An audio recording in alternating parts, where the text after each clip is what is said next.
Pemanggil Jenius Academy Necromancer, Bab 38, keesokan harinya, akhir pekan. Simon datang ke Roches untuk pertama kalinya. Wow, Roches adalah kota yang sangat berjiwa muda dan hidup. Pengamen dan acara diadakan di mana-mana, dan siswa Kizen bersenang-senang dengan pakaian sipil, menari, dan memainkan alat musik. Tentu saja, kota ini kecil dibandingkan dengan kota besar, Langerstein, tapi bagi Simon, Roches terasa lebih menarik. Pertama, Simon membuka peta dan mampir ke toko Necromancer. Rick secara pribadi merekomendasikan toko ini, dengan mengatakan bahwa toko ini memiliki harga terendah. Begitu dia membuka pintu, seorang karyawan muda menyambutnya dengan hangat. "Selamat datang, karyawan itu tersenyum cerah. "Simon, itu kamu, Simon, kan? Siapa ini lagi?" Simon mengerahkan otaknya karena karyawan yang tiba-tiba berpura-pura mengenalnya, tapi untungnya, dia mengungkapkan dirinya terlebih dahulu. "Ini aku, Rowan, pria yang kamu temui di hari pertama sekolah." Ah, orang hebat dan cerewet yang menunggangi Paus Nether bersamanya. Dia adalah teman pertama Simon setelah datang ke Kizen. "Hai, aku tidak menyangka akan bertemu denganmu di sini. Senang bertemu denganmu lagi. Kamu kelas A, kan? Aku di kelas D. Kelas D juga sangat tangguh. Aku tidak pernah berpikir bahwa Catelmaere yang setengah raksasa akan menjadi bagian dari kelas aku. Tapi ada tiket masuk khusus nomor 1 di kelas A. Oh, benar. Kamu adalah penerimaan khusus nomor 1. Wah, benar. Ya, saat ketika identitasmu terungkap pada upacara penerimaan, aku bisa merasakan getaran di sekujur tubuhku." Ini dimulai lagi. Simon dengan cepat mengubah topik sebelum menjadi lebih rumit. "Ngomong-ngomong, apa yang kamu lakukan di sini? Seperti yang kamu lihat, aku melakukan pekerjaan paruh waktu." Rowan mengangkat bahunya. "Aku perlu mendapatkan uang saku. Pekerjaan paruh waktu di Roches sangat bagus karena gaji mereka cukup tinggi." Pekerjaan paruh waktu, ya, tidak buruk. Simon juga mulai khawatir dengan dompetnya. Terlalu berat baginya untuk mempersiapkan materi pelajaran dengan tunjangan bulanan yang disediakan sekolah. "Bisakah aku mendapatkan pekerjaan paruh waktu juga?" Sejujurnya, kamu sedikit terlambat sekarang. Aku pikir pekerjaan paruh waktu yang kosong semuanya terisi minggu lalu karena ada begitu banyak orang yang ingin melakukannya." Kekecewaan. Tentu saja, uang itu penting, tetapi dia tidak datang ke sini untuk membicarakan hal itu. Saat Simon memberitahu Rowan bahwa dia datang untuk membeli satu set kerangka, Rowan dengan baik hati menunjukkan kepadanya di mana mereka berada. 20 set kerangka manusia tikus pulau. Sejumlah besar uang telah digunakan sejak awal, tetapi dia tidak punya pilihan lain. Dia membutuhkan banyak kerangka untuk penilaian kinerja Cyclops minggu depan. Tentu saja, bahkan jika umur kerangka itu telah habis, dia bisa memasukkan mereka ke dalam kekuatan Legion, jadi tidak ada kerugian yang nyata juga. Setelah membeli beberapa material undead yang dia inginkan untuk latihan, Simon meninggalkan toko Necromancer. Sekarang, selanjutnya adalah, Simon berdesir dan mengeluarkan catatan tentang hal-hal yang dia butuhkan. Senjata yang akan digunakan kerangka. Kali ini dia menuju ke toko senjata. Kamu juga bisa membeli senjata di toko Necromancer, tapi Rick punya tip cerdas bahwa membelinya di sana akan mahal. "Selamat datang." Seorang pria parubaya yang mengelola toko senjata menyambut Simon dengan senyum cerah. Saat dia dengan cepat melirik seragam Simon, senyumannya semakin dalam. "Apa yang sedang kamu cari?" Model baru pedang hitam legam yang terbuat dari obsidian baru-baru ini dirilis. Pemilik toko menyerahkan pedang yang tergantung di dinding ke tangan Simon dan menyuruhnya melepas sarungnya. Saat Simon memberikan sedikit tenaga, sarungnya terbuka dengan bunyi klik pedang, memperlihatkan bilah hitam dan berkilau. Ini pedang yang hebat, tapi aku tidak terlalu membutuhkannya." "Lalu bagaimana dengan ini?" "Sarung tangan pertempuran untuk sihir tempur. Karena ini adalah model terbaru, daya tembaknya adalah." "Aku datang untuk membeli senjata untuk kerangka," ucap Simon cepat. Wajah pemilik toko dengan cepat menjadi dingin, lalu dia duduk dan menunjuk ke sudut toko dengan wajah acuh tak acuh. "Ada banyak pedang murah di rak. Terima kasih." Terlepas dari pemilik tokonya, Simon dengan gembira berlari menuju rak. Kebanyakan dari mereka adalah produk rusak atau bekas, tapi itu sempurna untuk digunakan oleh undead. Simon memeriksa kualitasnya dengan menghunus pedangnya secara hati-hati, menyentuh bilahnya, dan memantulkannya dengan ujung jarinya. Jadi dia membeli 5 pedang, 5 tombak, dan 2 perisai. Tolong, aku pesan semua ini. Simon menjatuhkan semua senjatanya ke meja kasir. Pemilik toko, yang sedang duduk sambil meletakkan dagunya di atas tangan, bertanya dengan heran. Kak, kamu akan membeli semua ini? Ya, pemilik toko mulai menaikkan harga senjatanya dengan wajah yang lebih santai. Tetap saja, dia bertanya seolah dia khawatir. Di mana kamu akan menggunakan semua ini? Bukankah kamu tahun pertama? Biarpun itu untuk kerangka, mengoperasikan 2 atau 3 secara bersamaan adalah yang maksimal. Hanya bersiap terlebih dahulu, karena bilahnya mudah rusak. Senyuman muncul di bibir pemilik toko yang sedang mengamati senjata pilihan Simon. Setidaknya kamu masih memilih yang dalam kondisi baik.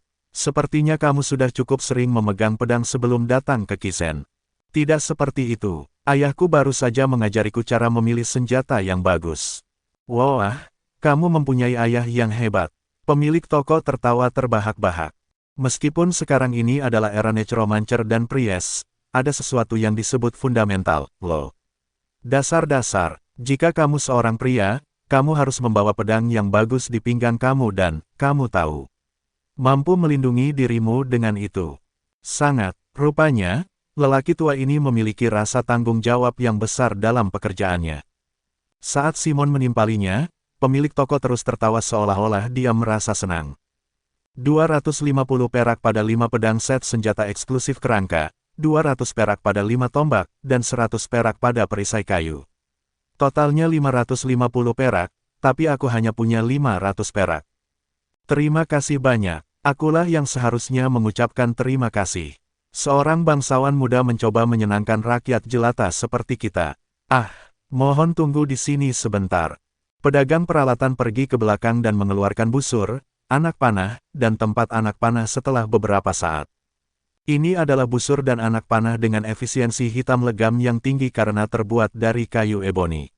Awalnya, aku seharusnya mendapatkan 1 emas untuk ini, tapi kali ini, aku akan memberikannya padamu. Mata Simon melebar dengan cepat. Gratis. Aku tidak bisa menerima barang mahal seperti ini. Oh, ini bukan pertama kalinya aku berbisnis di Roches. Meskipun aku orang biasa, aku punya penilaian karakter yang baik. Hanya dengan melihat orang-orangnya, aku bisa mengetahui apakah mereka akan segera pulang, atau apakah mereka akan bertahan hingga tahun ketiga. Ucap pemilik toko sambil menaruh busur di atas tumpukan senjata Simon. Aku memberikannya agar kamu menjadi pelanggan tetap di toko kami jika kamu akan datang untuk membeli senjata selama 3 tahun. Lebih baik lagi jika kamu memperkenalkan toko kami kepada teman-teman kamu. Tapi tetap saja, 1 emas juga. Busur bahkan tidak laku di Kisen. Jangan terlalu tertekan untuk meminumnya. Kamu tahu bagaimana keadaannya, kan? Ya, aku tahu tetapi, tidak sopan jika dia tidak menerimanya jika dia bertindak sejauh ini. Simon menundukkan kepalanya sebagai rasa terima kasih.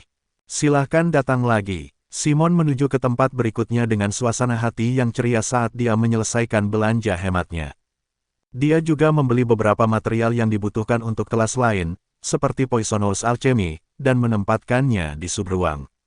Pir, aku berangkat sekarang. Mengerti. Kemudian, dia menuju ke reruntuhan untuk berlatih bersama Pir. Dia sedikit takut untuk kembali ke hutan terlarang, tapi Pir berbaik hati menjemputnya di hutan. Saat Simon menunggangi punggung Pir, mereka mencapai reruntuhan dalam hitungan menit. Klik, ketak, apakah kamu baik-baik saja? Saat Simon masuk, kerangka wajib militer itu mendekatinya seperti anak anjing yang menyapa pemiliknya. Simon tersenyum dan menepuk kepala mereka. Dermaga, ini, kerangka untuk wajib militer. Simon mengeluarkan kerangka yang rusak dari subruang. Pir mendecakkan lidahnya. Ada banyak yang terluka, ya. Banyak yang hancur dari simulasi pertarungan terakhir, kamu tahu. Saat Pir meletakkan tangannya di atas tengkorak kerangka yang rusak, api biru tua menyala seperti obor di rongga mata mereka. Sekarang, Legiun memiliki 8 kerangka. Sekarang terasa jauh lebih riuh. Bagus. Setelah wajib militer kerangka yang rusak selesai, keduanya duduk saling berhadapan. Seperti yang aku katakan sebelumnya, latihan kali ini akan sangat sulit. Apakah kamu siap untuk itu? Ya, tentu saja. Tidak banyak waktu tersisa hingga penilaian kinerja Cyclops. Simon berencana memaksimalkan kemampuan pengoperasian kerangkanya. Pertama, Simon mengumpulkan kerangka yang dibelinya dari toko Necromancer. Tak lama kemudian, 6 kerangka berdiri di depan Simon dengan senjata mereka, dan 6 kerangka wajib militer berdiri di sisi lain. Tipe panggilan Simon dan tipe alami Pyr masing-masing membentuk sebuah tim. Tengkorak-tengkorak itu juga memulai perang saraf satu sama lain, mengeluarkan suara berderak seolah-olah mereka menyadarinya. Kamu bilang jumlah kerangka yang bisa kamu kendalikan secara bersamaan adalah 2, kan? Ya, jika dia mencoba mengendalikan lebih dari 3 unit secara bersamaan, pikiran di kepalanya menjadi terjerat, dan sistem komando menjadi berantakan.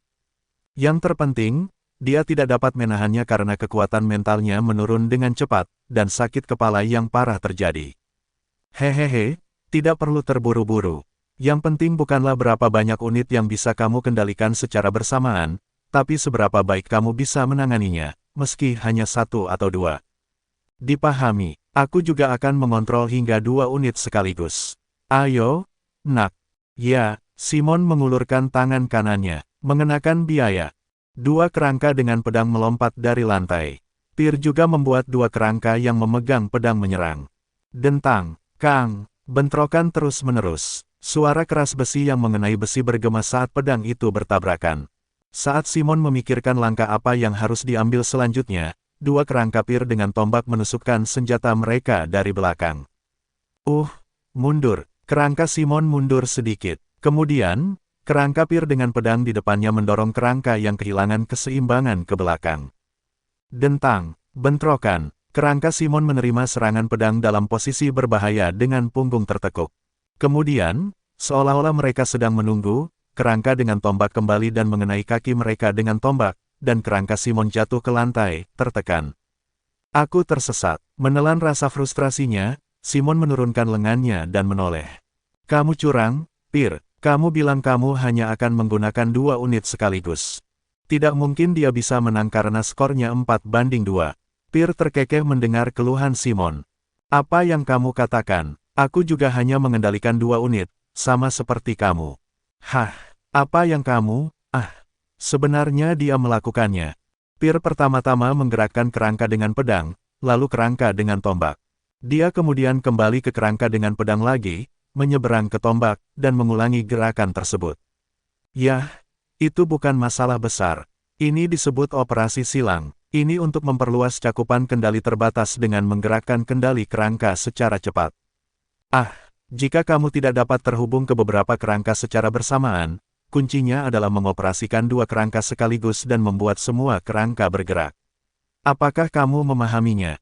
Langkah-langkah. Tidak lama kemudian, 2 kerangka dengan tombak muncul di antara kerangka Simon. Konsentrat, dia membuat kerangka dengan pedang merentangkan telapak tangannya. Kemudian, dia pergi ke kerangka itu dengan tombak dan melakukan tos dengan telapak tangan terbuka. Seperti ini, kan, sudut bibir Pyr, yang sempat terdiam beberapa saat, terangkat. Bwehehehe, kamu pasti asyik diajar. Apa? Bukan apa-apa. Ayo beralih ke Real Deal jika kamu sudah menguasainya. Iya, silakan datang. Pada hari pertama akhir pekan, Simon berlatih pengendalian undead dan operasi silang dengan Pyr. Seiring dengan peningkatan keterampilannya, Simon kini dapat mengontrol hingga 3 unit.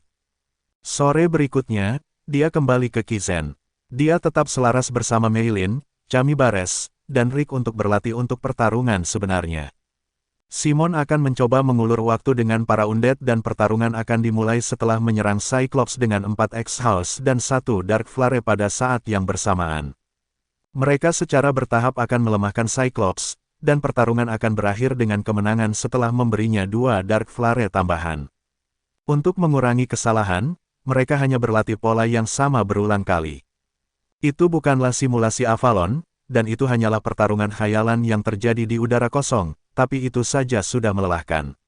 Semua orang duduk di lantai, menenggak air tawar.